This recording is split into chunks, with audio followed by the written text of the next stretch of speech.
Shalom to the elect of Israel, to the whole flock of Israel, you Hebrew Israelites, you so-called Negroes, Latinos, Native Americans, West Indians, and Haitians. Gotta give all praises, honor, and glory to Yahweh, Bahashem, Yahushua. The Most High, the Heavenly Father.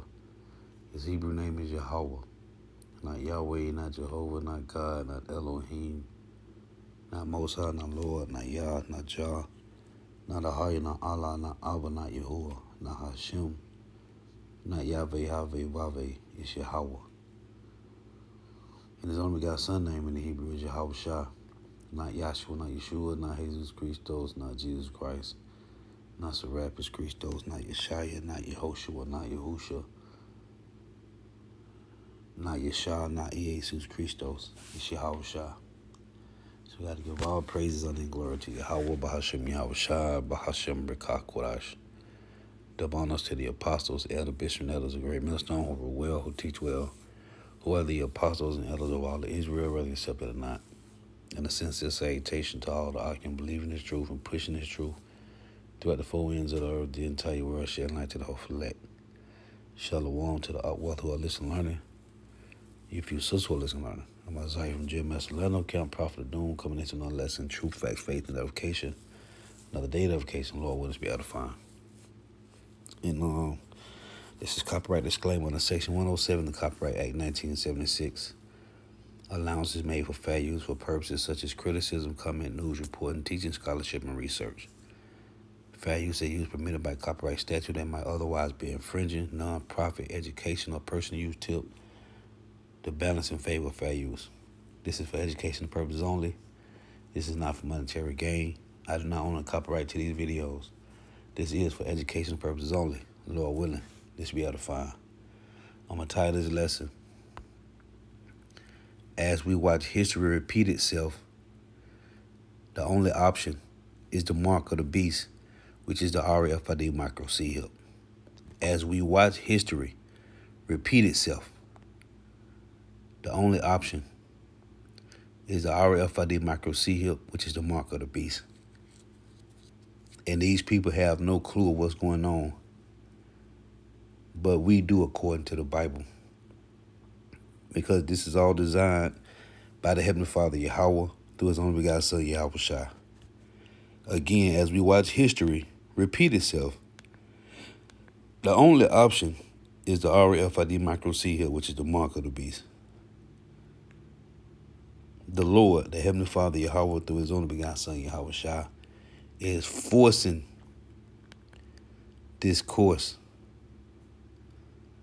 There's a pattern in history that has destroyed 3 global superpowers in the last 500 years. And right now in 2025, the United States is following that exact same pattern stage by stage, decision by decision, almost like we're reading from the same script that led to catastrophe every single time before. In 1590, Spain was the richest empire on earth. They controlled half the world's gold and silver. Their military dominated Europe. Their currency was accepted everywhere. Within 80 years, they were bankrupt, a second-rate power that never recovered. In 1914, Britain ruled the largest empire in human history. The sun never set on British territory. The pound sterling was the global reserve currency. Within 40 years, the empire was gone. The currency collapsed. They became America's junior partner. In 1991, the Soviet Union was the other superpower. Nuclear weapons, global influence, satellites spanning the globe. It ceased to exist in 900 days. Not from war, but from economic implosion. 3 times. 3 superpowers. 3 complete collapses, all following the exact same sequence. And here's what should terrify you. The United States has already completed 5 of the 7 stages. We're not approaching the pattern, we're deep inside it. This is the story of how empires die, why they always think they're different, and why the maths says that the United States is next. And it's happening faster than anyone wants to admit. Before we go through the pattern, you need to understand what imperial collapse actually looks like. Not in textbooks, but in practice. What it means when a superpower dies. Imperial collapse doesn't start with invasion or military defeat. It starts with economic exhaustion. The empire extends beyond its ability to maintain itself. Military bases in 150 countries, wars on multiple fronts, promises it cannot keep, debts it cannot repay. At first, the decline is invisible. The currency still works, the military still wins battles, the government still makes promises, but beneath the surface, the foundation is cracking, resources are misallocated, productive capacity shrinks, the best and brightest people leave, and then comes the acceleration. Allies start hedging, enemies test boundaries, trade partners seek alternatives, the reserve currency status erodes, and suddenly the advantages that made you powerful become vulnerabilities. Your currency, once demanded by everyone, comes flooding back home. Your military spread across the world becomes unsustainable. Your promises, once guaranteed by strength, become empty words. That's not theoretical. That's what happened to Spain, Britain, and the Soviet Union. And it happened because they made exactly the same decisions that America is making now. They believed their power was permanent. They overextended militarily. They debased their currency. And they refused to accept reality until collapse was already underway. Let's look at how it actually happened 3 times the exact same way. Let's start with the first global empire, Spain, from the 1500s to the 1600s. After Columbus discovered the Americas in 1492, Spain became the first true world power. They conquered the Aztec and Inca empires, seized control of the richest gold and silver mines ever discovered. By 1550, Spanish ships were bringing home 200 tons of silver per year. By 1600, over 400 tons annually. Spain controlled the money supply of Europe. The Spanish reals was the global reserve currency. Everyone wanted Spanish silver, and this is where the pattern begins with a country that controls the money of the world and believes that it makes them invincible. King Philip II, who ruled from 1556 to 1598, had more money than any monarch in history, and he spent it on empire. Stage 1 is military overextension. Spain fought wars everywhere, simultaneously against the Ottoman Empire in the Mediterranean, against France and Italy, against Protestant rebels in the Netherlands, against England's navy, wars in the Philippines and wars in the Americas. By 1580, Spain had military commitments on 4 continents. The cost was staggering. Half of Spain's revenue went to the military, and still, it wasn't enough. Stage 2 is currency debasement. The Spanish crown couldn't pay its bills with taxes alone, so they did what every failing empire does. They debased the currency. They started mixing copper into silver coins. A coin that was supposed to be pure silver became 50% copper, then 75% copper. The face value stayed the same, but the real value plummeted. By 1600, Spanish silver coins contained barely any silver. Merchants stopped accepting them at face value. Inflation exploded. Stage 3 is debt spiral. Spain borrowed.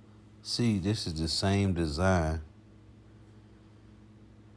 that the Lord did, man, with Rome.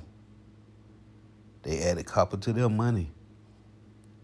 This is nothing new. Man, it's heavy because people don't understand what's going on. They think it's a way out. This can be fixed. But as I tell you in Jeremiah 51,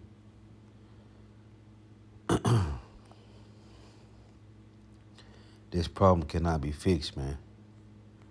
We are watching these Edomites race back to the bottom. And they doing it swiftly, man. Jeremiah 51:7. As we tried the lesson on Saturday, prophecy is what keep our hope lively. Prophecy is what keep our hope lively.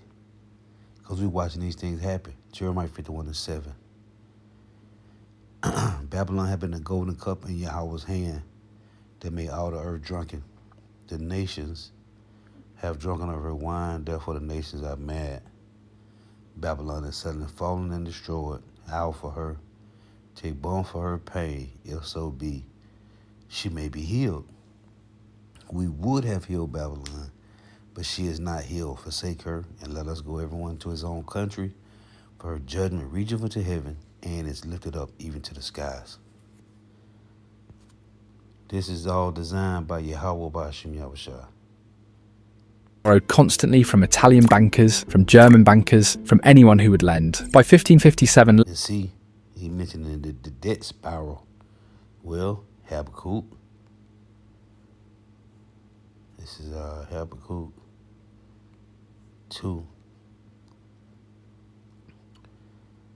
in verse 5. Yeah, also because he transgressed about wine. That's why the nations is mad at Jeremiah 51. He is a proud man, neither keepeth at home. America is in every other country, taking their resources, military bases everywhere. Neither keepeth at home, who enlargeth his desire as hell, They tell you in James 5, starting at verse 1, who enlargeth his desire is hell, right? His pockets and lands that he want, and is as death, and cannot be satisfied, but gathereth unto him all nations.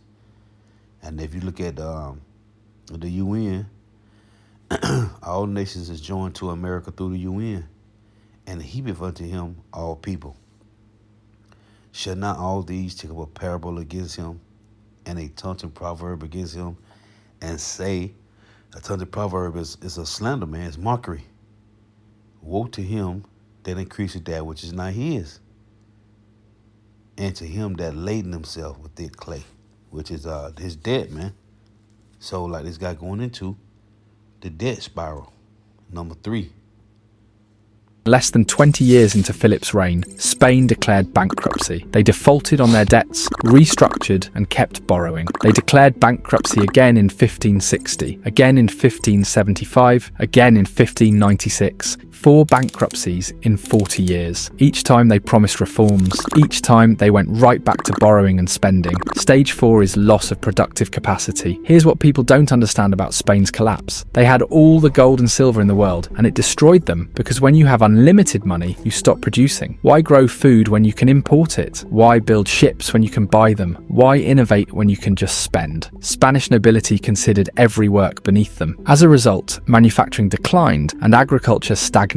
All the wealth flowed to importing goods from other countries. The gold and silver that came from the Americas went straight back out to pay for French wine, Italian silk, and Dutch goods. Spain became a conduit. Wealth flowed through them, but none of it stayed. By 1600, Spain was producing almost nothing. They were entirely dependent on imports, entirely dependent on silver to pay for everything. And when the silver mines began to deplete, when production dropped, the entire system collapsed. Stage 5 is social decay. With a failing economy, crime exploded. Beggars filled the streets of Madrid. Productive citizens immigrated. The best minds left for France, England, and the Netherlands. The countries that were building, creating, and growing. Spain was left with bureaucrats, soldiers, and priests. No one was creating wealth. Everyone was consuming it. By 1640, Spain lost Portugal. By 1650, they lost the Netherlands, their richest territory. And by 1700, the Spanish Empire was a shell, still large on paper, but economically dead. They went from the world's superpower to a secondary power in less than a century, and they never recovered. Spain today is a regional European country, pleasant, cultured, but irrelevant on the world stage. The descendants of the conquistadors are a tourist destination. That's what imperial collapse looks like. Let's jump forward 300 years. It's Britain in the 1900s, the empire where the sun never set. At its peak, Britain controlled 25% of the world's land surface, 400 million subjects. The pound sterling was the global reserve currency. Every major trade contract was denominated in pounds. Every central bank held British bonds. London was the financial centre of the world. And just like Spain 300 years earlier, they believed it was permanent, but they were already following the pattern. Stage 1, the military overextension. By 1900, Britain had military commitments everywhere. India, Africa, the Middle East, China, the Pacific, the Caribbean. They had to defend territory on 6 continents. The cost was enormous. And when World War I started in 1914, Britain faced a choice. Stay neutral and let Europe destroy itself, or jump in and bankrupt the empire to win. They chose to fight. World War I cost Britain over $40 billion. That's $1 trillion in today's money. They borrowed from everyone, mostly from the United States. By 1918, Britain owed America billions. The creditor had become the debtor, but they'd won the war. They kept the empire. They thought they could rebuild, but they were wrong. Stage 2, currency debasement. The pound sterling was supposed to be backed by gold, but the war had drained Britain's gold reserves. They'd shipped gold to America to pay for weapons, food, supplies. By 1920, Britain's gold reserves were half what they had been in 1914, but they tried to maintain the pound's value anyway. They went back on the gold standard at the pre-war rate in 1925.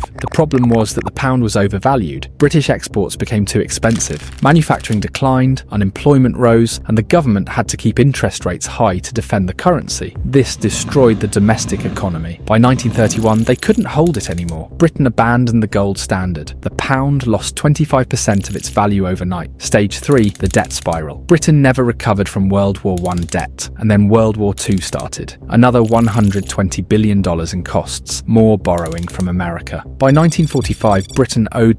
Yeah, see how they can mention World War One and World War Two. This is all prophecy, man. What about World War Three? Revelations 9 and 12. One war is past, and behold, there come two woes more hereafter. Revelations 11:14. The second woe is past, and behold, the third woe cometh quickly. And this is what he just showed you, man. All these industrial revolutions. Hey, this all designs of Yahweh Bashim Yahushua, man.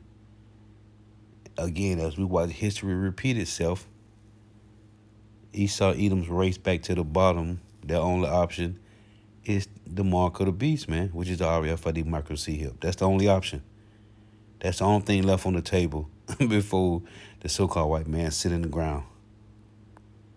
The United States and Canada over 30 billion more than Britain's entire GDP. The war was won, but the empire was finished. They couldn't defend it anymore, couldn't afford it, couldn't maintain it. Stage 4, the loss of empire. In 1947, Britain gave up India, the crown jewel, and the source of wealth for 200 years gone. Over the next 20 years, they lost everything: Africa, Middle East, Southeast Asia, and the Caribbean. By 1970, the British Empire existed only in history books. Stage 5, the currency collapse. The pound kept falling. In 1940, £1 equaled $403. By 1950, $280. By 1970, $240. By 1980, £2 equaled 30, and today it's fallen to £27. The global reserve currency became a regional currency. Britain tried to maintain permanent seat on the UN Security Council, nuclear weapons, special relationship with America. But everyone knew the truth. They were a former power, a museum of what used to be great. The empire was gone and it never came back. Now let's look at the most recent example, the Soviet Union, which ruled from 1945 to 1991. After World War II, the USSR emerged as a superpower. They had nuclear weapons, massive military control over Eastern Europe, satellites in space, and they believed they were the future, and communism would bury capitalism and the Soviet model would dominate. For 45 years, they competed with America, matched USA militarily, built more tanks, more missiles, more troops, but beneath the surface, the economy was dying. Stage 1, the military overextension. The Soviet Union spent 15 to 20% of GDP on the military. That's triple of what America spent. They had to match American technology, American reach, American alliances. They were in Afghanistan, propping up Cuba, supporting Syria, Vietnam, North Korea, Angola, Ethiopia. Everywhere America had influence, they had to counter. The cost was unsustainable. Stage 2, the economic stagnation. The Soviet economy stopped growing in the 1970s. Oil revenue kept them afloat, but nothing else worked. Factories produced junk, farms failed, technology fell decades behind. By the 1980s, the Soviet Union was importing grain. A country with some of the best farmland on earth couldn't feed itself. Why? Because central planning doesn't work, because innovation dies under control, because no one produces when there's no incentive. Stage 3, currency collapsed. The ruble was never a real currency. It couldn't be exchanged internationally. Even Soviet citizens didn't trust it. They used dollars when they could get them. The government had to buy foreign goods with gold and oil because nobody wanted rubles. By 1985, oil prices dropped. Soviet gold reserves were depleting. They were running out of real money. Stage 4, the loss of empire. In 1989, the Berlin Wall fell. Eastern Europe left. Poland, Hungary, Czechoslovakia, Romania, East Germany, all gone in a year. The satellites that gave the Soviet Union strategic depth vanished. The Soviet government couldn't stop it, and they were broke. Stage 5, the complete collapse. On December 26, 1991, the Soviet Union ceased to exist. 900 days from Berlin Wall to complete dissolution. No war, no invasion, just economic implosion. The military couldn't be paid. The government couldn't function. The ruble became worthless. A superpower with 30,000 nuclear weapons collapsed from internal economic failure. The pattern played out again: overextension, currency failure, debt, loss of empire, and finally collapse. And here's what should keep you awake at night. The United States is following the exact same pattern stage by stage. Let me show you how. Stage 1, the military overextension. The United States has over 750 military bases in 80 countries. It has troops in 150 countries. It is committed to defending Europe through NATO, defending Japan, South Korea, the Philippines, fighting in the Middle East, countering China, countering Russia. Its military budget is $850 billion annually, more than the next 10 countries combined. But the equipment is aging, recruitment is down, and USA has commitments it cannot fulfill. If China invades Taiwan, if Russia pushes into NATO territory, if Iran closes the Persian Gulf, it cannot respond to all of it simultaneously. See, this is why it's important to understand this harlot, Revelation 17, and what I read in Jeremiah 51, because America is the problem, man. These elites control the world, from America, Babylon the Great. They are the problem. And these people have no clue of what they explaining is all prophecy of the Lord destroying the last Edomite empire. All the military bases throughout the four corners of the earth, mainly for the most part, they 700-800 military bases.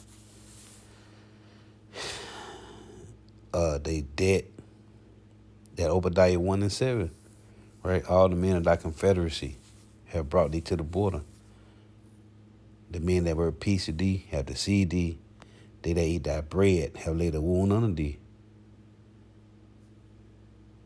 USA is overextended, just like Spain, just like Britain, just like the USSR. Stage 2, the currency debasement. In 1971, Nixon closed the gold window. The dollar became pure fiat currency. Since 2000, the money supply has increased 400%. Since 2020, USA has printed over $6 trillion. The dollar has lost 98% of its purchasing power since 1971. USA is not mixing copper into silver coins. It is just printing unlimited paper. The mechanism is different, but the result is the same. Stage 3, the debt spiral. The United States owes $36 trillion, and that's 120% of the GDP. Interest payments alone are approaching $1 trillion per year. It is spending more on interest than on defense. The economy runs deficits every year, $1.8 trillion in 2024 in a growing economy. During peacetime, it borrows to pay interest on previous borrowing. That's the definition of a debt spiral. Spain defaulted 4 times. Britain borrowed until it collapsed. The USSR ran out of money. America is on the same path. Stage 4, the loss of productive capacity. America doesn't make things anymore. It designs, finance, and consumes, but don't produce. Its manufacturing base has been gutted, shipped to China, Mexico, and Vietnam. USA imports $800 billion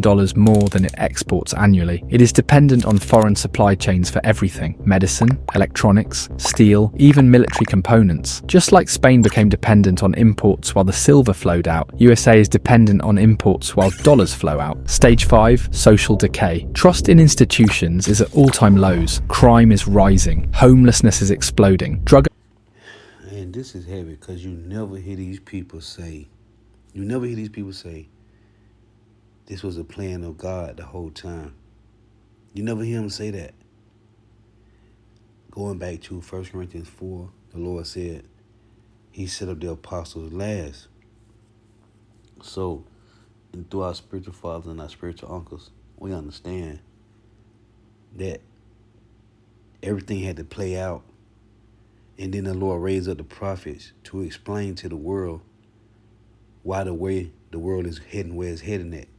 Why every other kingdom failed. What does this mean? What is this? This is the prophecies, man. But you never hear these people say, oh yeah, this was God planning the whole time to take down the Roman Empire, right? The Greek Empire, the Medo and Persian Empire, the Babylonian Empire. You never hear people say, yeah, this is, all this was the Lord's plan anyway. Because they don't understand. They can tell you, oh, why this happening? Or the reason this is happening, these things are happening. They don't know where it's coming from. So the Lord raised up the apostles, right, the prophets, to explain to you that this was the design of Yahweh the whole time, to restore the righteous rulers back in the earth, man, the husbandmen. The Lord said he made the world for Israel's sake. And because Israel is not in authority, because the earth is not in the hands of the Hebrew Israelites, then it got to be ran into the ground every time. However long it is, whatever nation it is. But this is cold because the Lord gave the so-called white man 3 empires. And every time it's worse. The Greek Empire is when they established the sword. They established their wickedness. The Roman Empire is when they magnified the sword. and they magnified their wickedness. The American Empire, this is them perfecting the sword. They have perfected their wickedness. And this is why I tell you in Isaiah 47 that the judgment that's going to come to America is going to come in perfection. Because this is when the so-called white man perfected his wickedness. He perfected the sword. And they have no clue, no understanding of why things is headed, why things are going the way it's going, man. They have no understanding of this.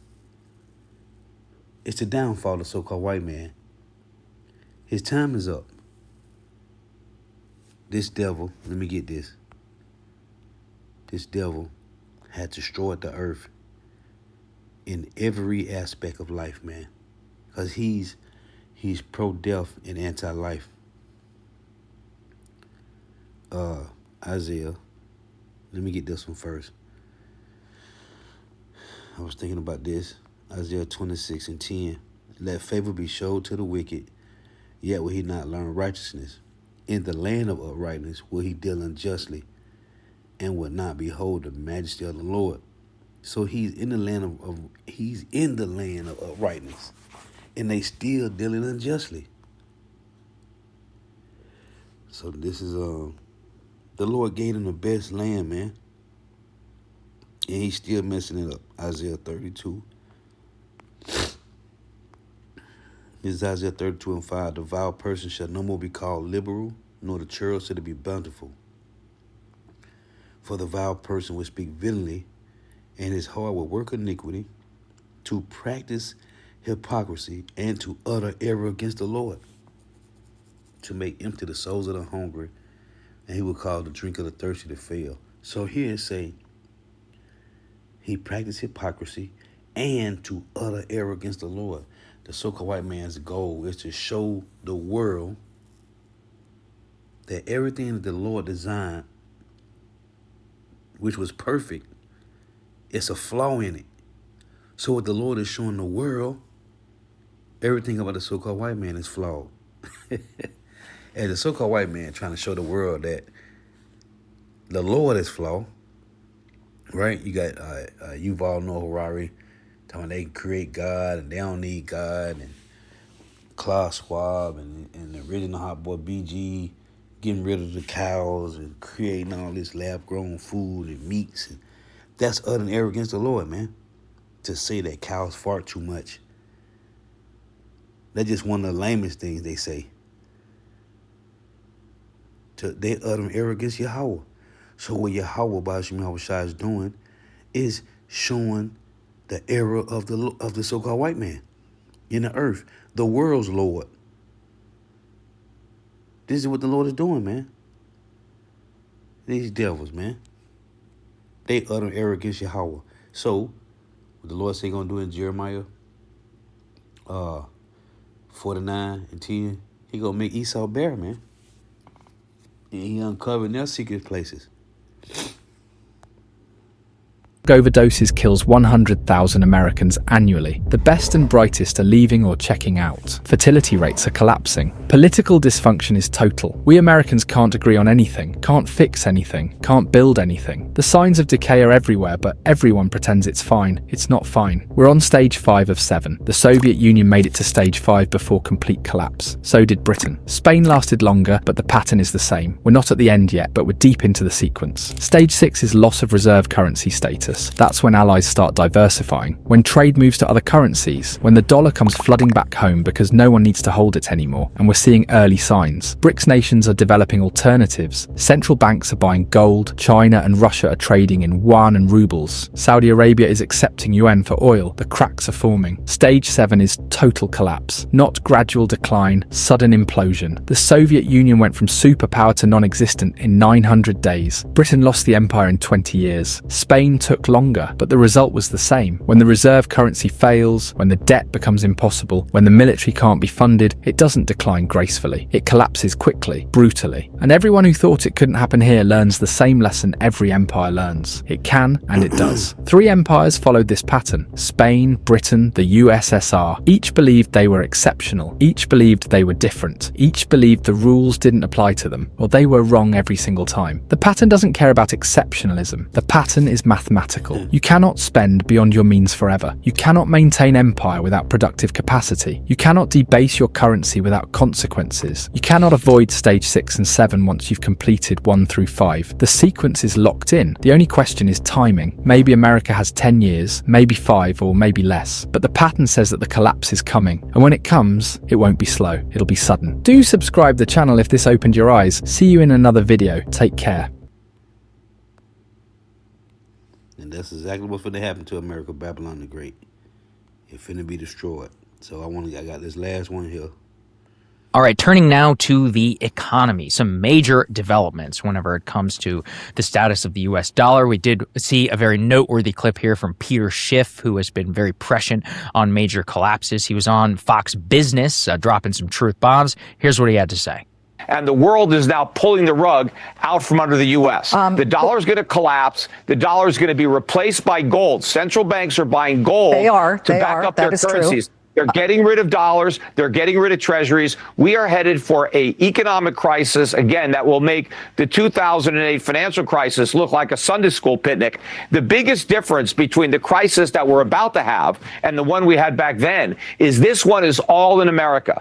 All right, so all of this is part and parcel, as we've said here in the past, of a major movement against the dollar. Now, I want to be very clear. Even when we say dollar crash, we're talking about like 0.6, 1% or whatever drop. But what this generally can mean in a longer term trend, especially as we started here with global affairs, with wars, with what's going on with Venezuela, the Greenland situation, some reporting that actually behind the scenes, the Danes and the EU had threatened the United States with massively selling off big portions of our debt, is instability of reserve currency and the simultaneous spike in gold could lead to some sort of event like this. Peter Schiff is effectively echoing Ray Dalio thought, and I don't even really agree necessarily, but I do think it is important to air this type of perspective in the midst of all this gold insanity that I certainly don't fully understand. Let's go ahead and cue up Ray Dalio, who has been talking about this now for quite some time, a video that he put out just yesterday. Matt, can we take a listen? It's the beginning of the end of the monetary system as we know it. It's not just the US dollar, it's the fiat monetary currencies. So the UK, the Euro, Japan, China all have similar debt problems and so on, and are dealing with the same interrelationships, which is the reason you're seeing gold being chosen by the central banks. They want a currency. Gold has always been the main currency, and it's the only non-fiat currency, in other words, not the currency that can't be printed, that they want. And so that's why you're seeing central banks move and sovereign wealth funds move to gold, and that's the nature of the shift of the monetary system. So, I mean, effectively what he's saying is about a flight from U.S. reserve status in the midst of global instability. So again, I don't fully buy a lot of gold bug arguments and gold standard stuff that I think can go to kookery very, very quickly. But it is undeniable that this massive price spike in gold is not. Oh, while I'm thinking about it, let me grab this too. This is Job 24 and 23. And though it be given him to be in safety, whereon he resteth, yet his eyes are upon their ways. The Lord is watching these devils, even though they live in safety. They are exalted for a little while, but are gone and brought low. They are taken out of the way as all other. And that's what that first video showed you, man. Eventually, all these kingdoms go down. Why? Because they are not the apple of the Lord's eye. They are taken out of the way as all other rulerships and cut off at the tops of the ears of corn. And if it be not so, who will make me a liar and make my speech nothing worth? So, we're watching these things happen because it's part of the design, man. That's the flaw of the heathens in the Lord's movie. Their kingdom don't last. That's the flaw in the movie as the role for the heathens, man. Their kingdom will not last. I want to get Habakkuk 2 in verse 9. Woe to him that coveteth an evil covetousness to his house, that he may set his nest on high, that he may be delivered from the power of evil. And that's what these elites have done, man. But look at the state of their people. It's over for these Edomites, man. Connected deeply to the actions of the Trump administration and of the United States, especially in the last, year or so under Donald Trump, the tariff regime, global instability, and it could be, about flight to. It's what it really signals, and this is why I think he's talking about collapse. It's not just about currency, but about flight to safety away from U.S. assets, and what that broadly means is about lack of strength and faith in the overall U.S. economy, which of course is what all of our 401k, rely on, all of our retirement accounts, everybody's just general ability to buy and trade with foreign goods. It's going to make exports, very different in terms of our relationship, manufacturing, inputs, all those types of things. So that's why I do think it is still interesting. We do have to, I like to pay attention to the Dalios and the Schiffs of the world, even though I don't necessarily 100% agree per se, but you can't look at the current movement in the gold market and say, it doesn't show something. It's definitely showing us something. And we're all just trying to figure out what that is. Dalio has a theory of the cycles that societies go through that is worth engaging with as well. And in his view, we've now moved from phase 5 to phase 6, which is basically imminent civil war and some sort of, mass turmoil.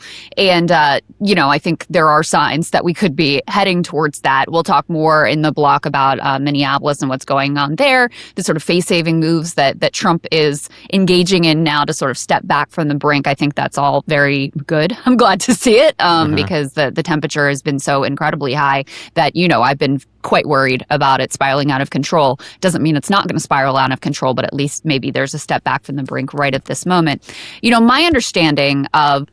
I want to get these too. As a matter of fact, Ecclesiastes chapter 1 and 9. The thing that have been is that which shall be, and that which is done is that which shall be done, and there is no new thing under the sun. Is there anything whereof it may be said, see, this is new? It have been already of old time, which was before us. Ecclesiastes 3 and 14. I know that whatsoever God doeth, it shall be forever. Nothing can be put to it, nor anything taken from it. And God doeth it, that men shall fear before him. Well, it'll tell you in Deuteronomy 25 that the so-called white man don't fear the Lord. So, him that departed from the maker, man, your end is just a matter of time for your end happen. Here is Deuteronomy 25 and 17. Remember what Amalek did unto thee by the way, when ye were come forth out of Egypt, how he met thee by the way and smote the hindermost of thee, even all that were feeble behind thee, when thou wast faint and weary, and he feared not God. So, if Amalek don't fear the Lord, then none of the other Edomites fear the Lord neither. So let's go back to Ecclesiastes 3 and 14. I know that whatsoever God doeth, it shall be forever. Nothing can be put to it, nor anything taken from it. And God doeth it, that man shall fear before him. Like the lesson I did yesterday. If you're not dealing with equity when it comes to measures and balances, right? Dealing with the currency system, then it's going to be one-sided. That you don't fear the Lord, because the Lord is about equity.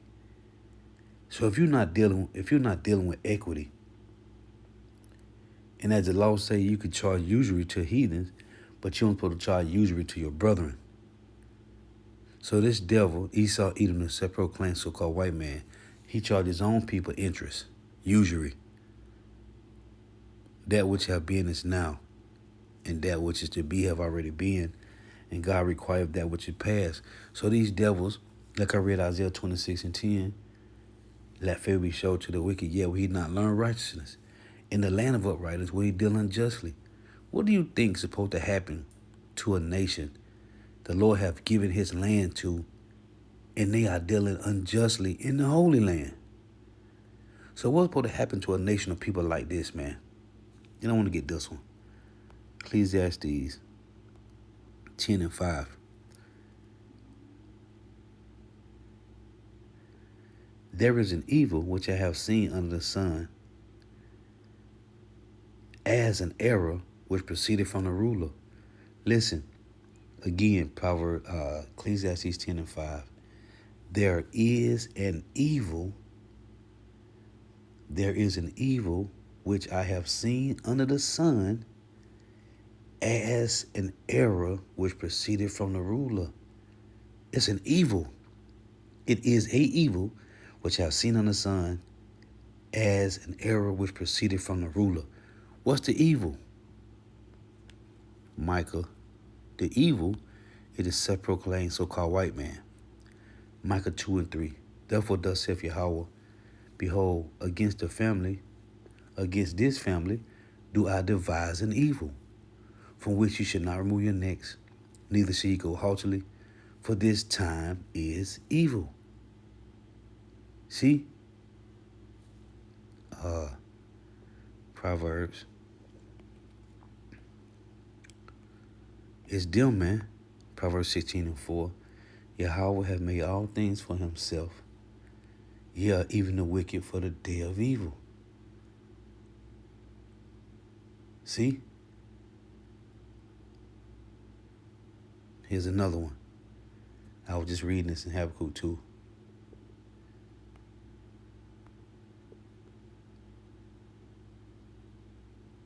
Habakkuk 2:9. Woe to him that coveted an evil covetousness to his house. See, an evil covetousness to his house, that he may set his net so high, that he may be delivered from the power of evil. See? It all applies to this family, the Edomites. So what's supposed to happen to a nation like this that's in the land of the Lord and they dealing unjustly, man? These people have no clue what's going on. No clue. What this Trump administration is doing right now. And Trump himself and Scott Bessent and others have sort of indicated this. They've laid out their strategy, et cetera. Trump was asked about the decline of the dollar. And when the dollar declines, most of the things that we all buy at this point are imported from abroad. So if the dollar isn't buying as many goods abroad, that means everything's getting more expensive for you. That means whatever you've got in your savings account or whatever wages you're earning, they're not going as far, right? So for your average person who doesn't own a lot of assets, the dollar's decline it's really bad, right? It takes away your purchasing power. It makes you poorer. If you are a very wealthy person who is an asset owner, it actually can be beneficial. It also is beneficial, and this is part of why they're moving in this direction, I think, intentionally. It also is beneficial in terms of making your exports more competitive. So if you do want to rebuild, the manufacturing base, and this is something you're prioritizing, this would be something that you would do. And so for people who own those capital producing assets, it also is beneficial. The other reason to do this is because we have a massive amount of debt. So if you make the dollar value, like those dollars, worth less, then it is easier to pay off that debt. And that has also been, something that has been, this is a tactic that's been deployed over any number of years now. The Chinese currency manipulation is very common. Yeah, exactly. Yeah. So I think that is what is going on. So, when Trump comes out and he gets asked about the dollar's decline and he's like, I'm happy with it. Like, I'm happy with where the dollar is. I think you should take his word for it, that is actually their plan. And you need to understand what that means for you, for what's in your savings account, for what's in your, ability to purchase. And that is a plan directly to make you poorer. So that's one piece. The other piece is this question of selling American, right? Not purchasing American, not buying American bonds, offloading treasury bonds, not holding as much in terms of dollar reserves. Central banks have reduced their amount of dollar reserves. That is a separate piece, which really reflects the sort of, the shrinking power of the U.S., the fact that a lot of countries are very unhappy with us and the way we run the global financial system, the increasing realization that we are not in the unipolar moment anymore, countries wanting to protect themselves from, our ability to see all these different new articles, all these headlines. It's over. China just sold all U.S. debt, what they aren't telling you. China moved to kill the dollar. Reserve currency collapse. The next world reserve currency. What's the next world reserve currency? The RFID micro seal, man, the mark of the beast. While Goldman Sachs is preparing for a U.S. bond market collapse. The great dollar exodus. Dollar collapse. This is why global money is fleeing the U.S. Man, see, these is the headlines now. And man, ain't nothing in the headlines but rumors of wars, dollar collapse, martial law, right? Order of KO, man. Dollar dominance is declining fast. The moment the world stopped trusting America. And see, these is I was just reading and man, this is heavy, man. Habakkuk 2:6. Should not all these take up a parable against him and a taunting proverb against him and say, woe to him that decreaseth that which is not his? How long unto him that laid himself within clay? His debt, man. America's debt. All these headlines, man. Man. Economist sounds alarm on Trump policy. Warns America. It's over, man. This is how the U.S. will reset the entire debt system. Yeah, through the RFID micro seal. We already know the mark of the beast. That's the only option, man. They have to play prophecies, man. The Lord designed it this way. Nobody has power, man.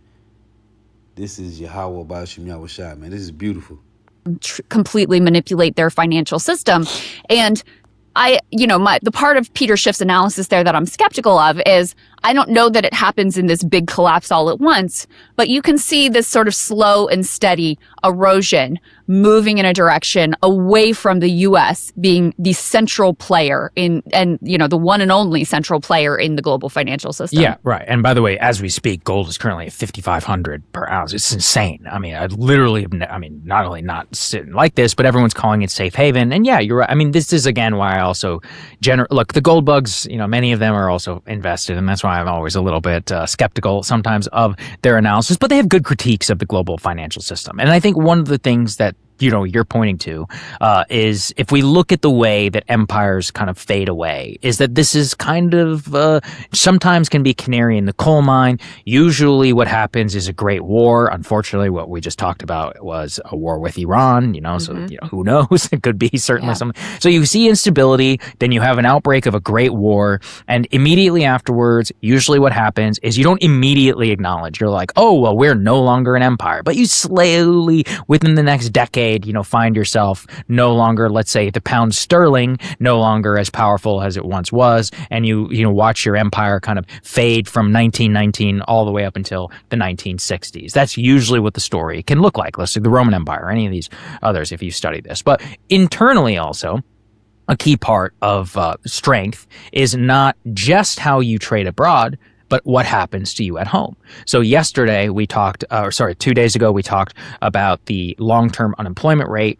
We also have this AI data spending that's all been happening. We haven't covered it in quite some time, but it is still like a massive monolith of all of our GDP per capita spend. And we're also beginning to see the effects of this in the white collar marketplace. So can we put B4 please up on the screen? This is a massively influential story. Amazon is set to axe another 16,000 corporate jobs. The cuts will bring the total number of layoffs to 30,000 over the last 3 months and a higher spending on AI. And they said organization changes, reducing layers, removing bureaucracy. Most US-based employees would be given 90 days to look for a new role internally or offered severance pay. And the cuts basically from 30,000 all appears to be part of the AI and how it would reduce the Amazon headcount, which they previewed last year in their investor letter. And this is, the second round that we've seen already.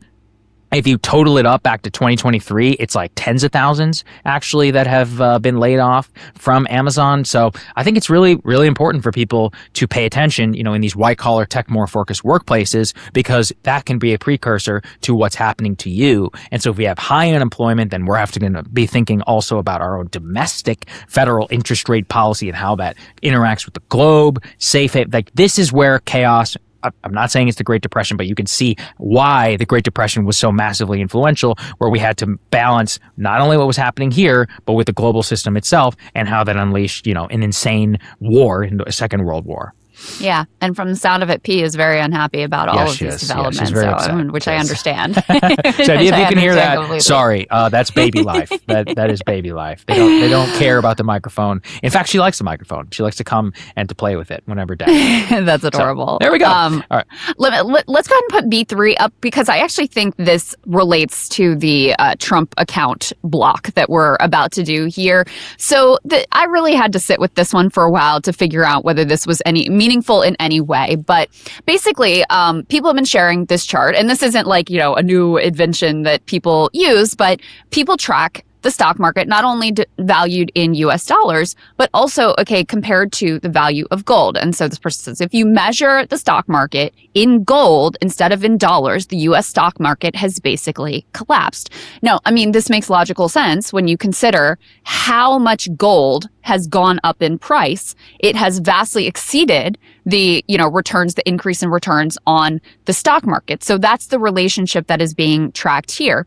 And what this points to is that, in a sense, some of the stock market gains are a bit of an illusion, because if the dollars are worth less and you're valuing it in dollars, then it stands to reason that, your store of value is not staying at the same level. So that's what this chart is trying to establish. And like I said, this will kind of shift us into this Trump account thing, because what this administration...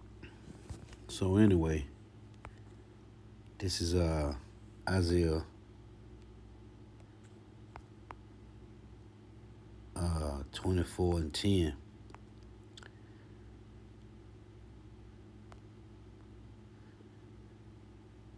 The city of confusion is broken down.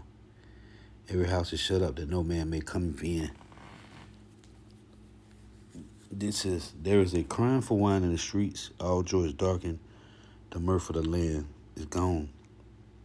And the city is left desolation, and the gate is smeared with destruction. And this is what's coming to America, man. But the city of confusion is broken down. When you go to this, in America, Babylon the Great, this is that place of chaos, man. As the word right here tell you, the word confusion.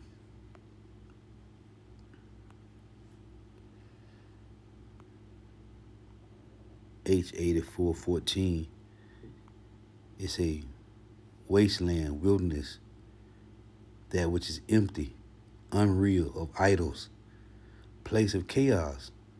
See, this is America, Babylon the Great, man. This is the place of chaos, man. Well, let's say in Job 10, the place where there is no order. So, this place of chaos, order of chaos, which America will become a place of chaos soon, man. So anyway, I saw these clips. I just want to make some points. Because these people have no clue what's going on, man. So as history repeats itself, the only option is the RFID micro C here, man. It's Revelation 13 and 16. It reads, and he calls with all, both small and great, rich and poor, free and bond, to receive a mark in their right hand or in their foreheads, and that no man may buy or sell save he that had the mark or the name of the beast or the number of his name. Here is wisdom. Let him that have understanding count the number of the beast, for it is the number of a man, and that's his universal product code, and his number is 603 and this man, the Edomite men, the elites, Amalek. Yeah, man, this is beautiful. And what we are watching happen is everybody is adapting to the will of the Heavenly Father Yahweh, man, by making all their countries digital. The infrastructure for the mark of the beast is already set up. So we here, Obadiah 1 and 7. All the men of the Confederacy have brought thee even to the border. The men that were at peace with thee have deceived thee and prevailed against thee. They that eat thy bread have laid a wound under thee. There is none understanding in him. See, they don't understand what's going on. They don't understand this transition. They don't understand it, man. The Lord set the prophets up for that. The Lord was be edified. We give all praise, honor, and glory to Yahweh, Bahashem Yahushua, Bahashem Rekah Kodash, mixing copper into Elder Bishop and elders of great millstone, who are well, who teach well, who are the apostles and elders of all of Israel, whether accepted or not. And I send this salutation to all that I can believe in this truth and pushing this truth with the four winds of the earth, the entire world shall like that off a lake. Shalom to the hot wealth who are listening, learning. You feel so listen, learning. Till next time I say shalom, wa abababo.